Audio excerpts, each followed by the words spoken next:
பொலிவுடன் மாலை நியூஸ்.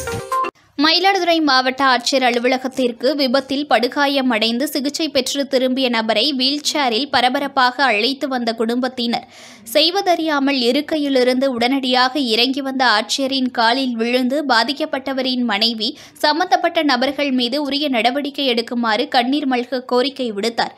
மயிலாடுதுறை மாவட்டம் குத்தாலம் அருகே செங்குடி மாதா கோவில் தெருவைச் சேர்ந்தவர் சுந்தர்ராஜ்.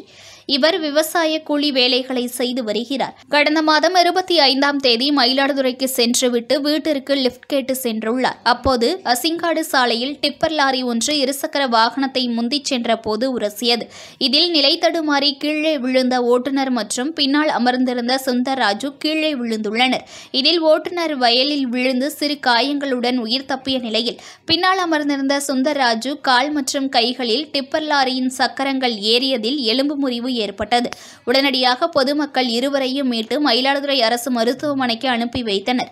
மேலும் மேல் சிகிச்சைக்காக திருவாரூர் மருத்துவமனைக்கு சுந்தர்ராஜு அனுப்பப்பட்டு அங்கு சிகிச்சை நிறைவுற்று நேரடியாக மயிலாடுதுறை மாவட்ட ஆட்சியர் அலுவலகத்திற்கு இன்று வருகை தந்தார்.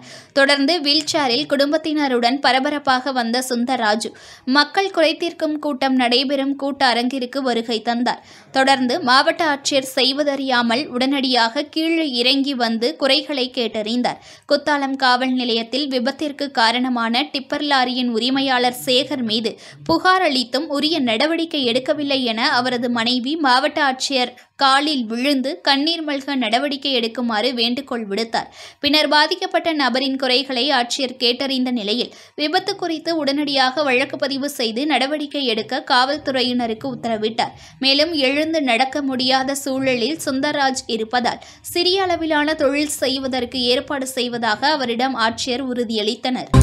புது பொலிவுடன் மாலை நியூஸ்.